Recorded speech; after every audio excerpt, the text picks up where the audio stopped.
Welcome everyone. We are live here at the 29th Climate Change Conference in Baku.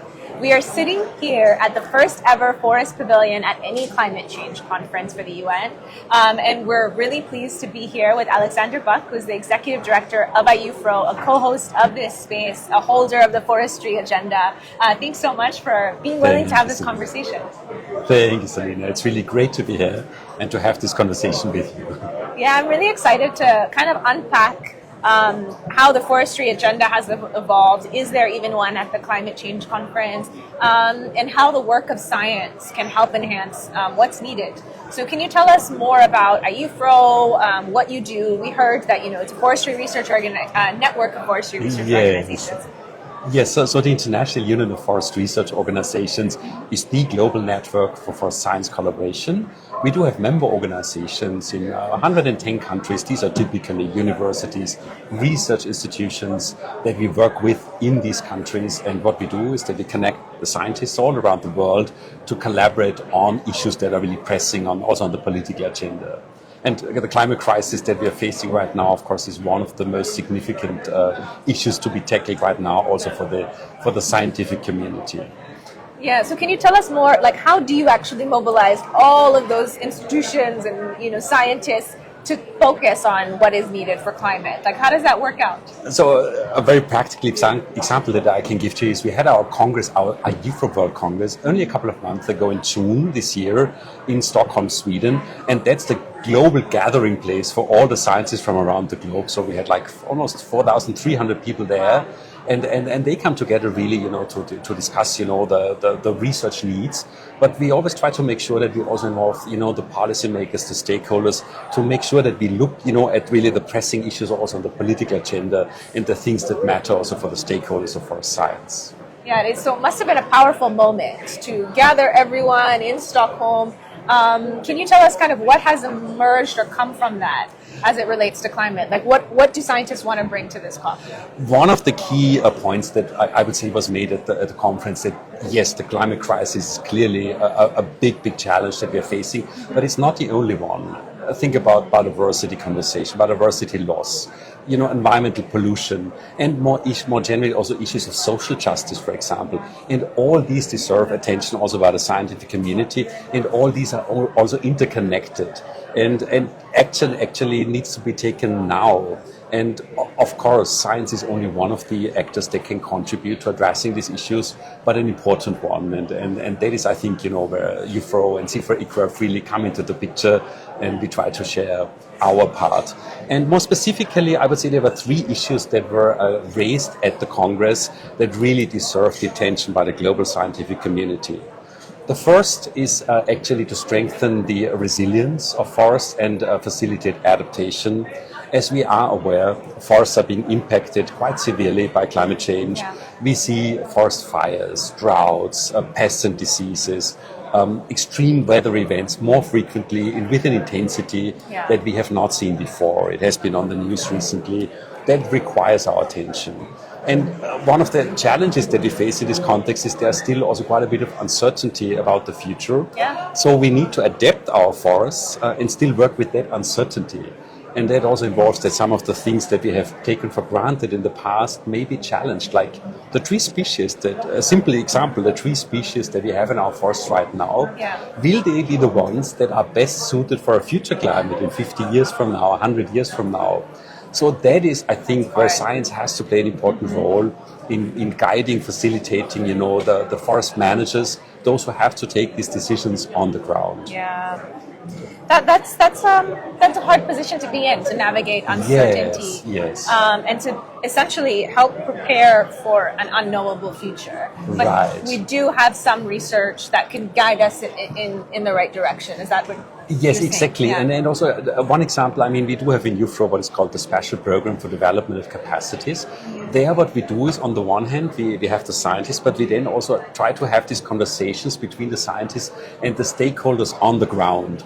So we do have test projects in Malawi, in other countries, in other parts of the world, where we really try to find out what is it that the people need from the forest in the future, and then try to really also mobilize the scientific expertise around those issues, and even further that also try to be part of the process and work also on a more long-term basis with those stakeholders in working towards that kind of more adaptive, more resilient forests and forest landscapes in the future.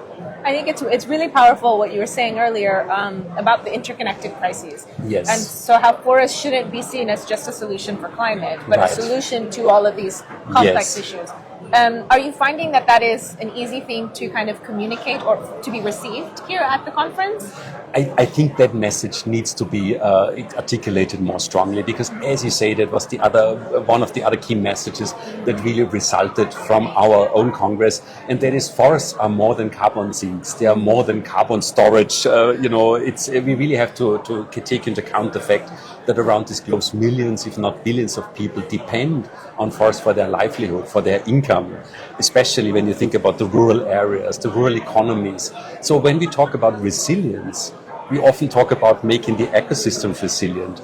But in fact, an equally important challenge is to make people, societies more resilient, to strengthen the social and also the economic resilience. And we are currently working on a global study that is trying to do just that. So this kind of feeling that I get sometimes in these conversations that forests will also solve the climate crisis just by planting trees and so on. Yeah.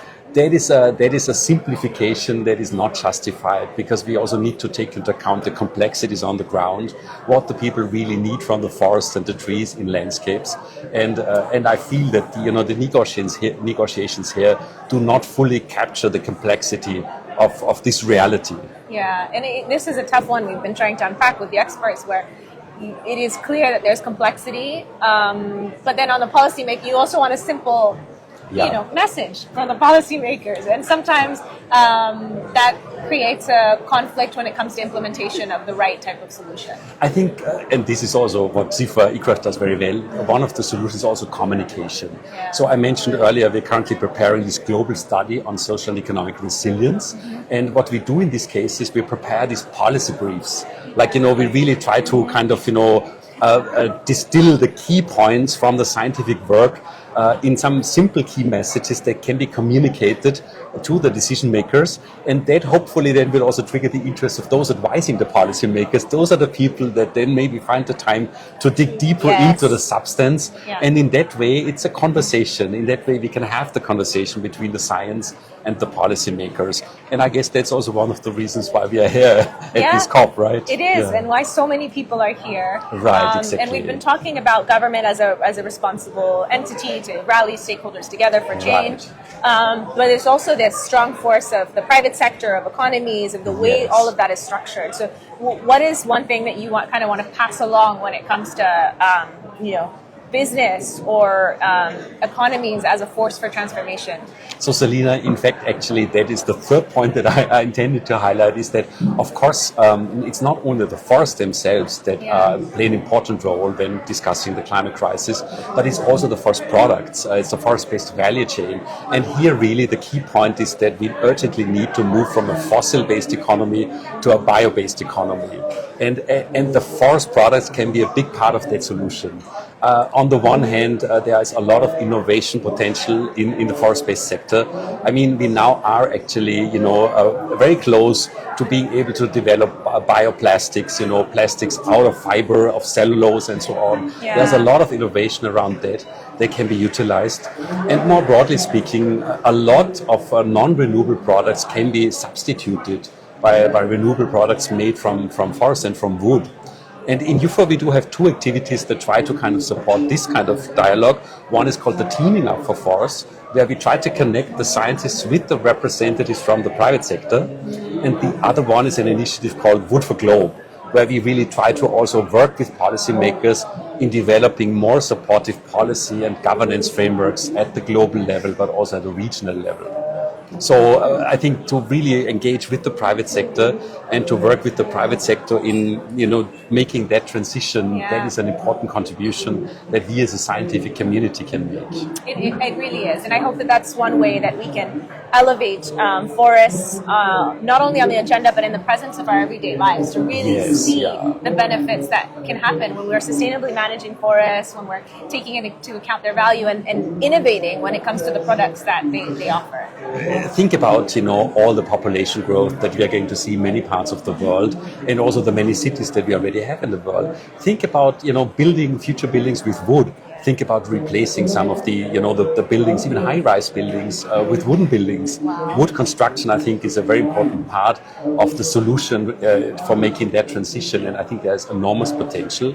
Some of the regulatory hurdles that we saw in the past are already being reduced, but I'm dreaming of building wooden houses in Africa and other places of the world to promote good, sustainable, renewable, affordable housing for the people on our planet.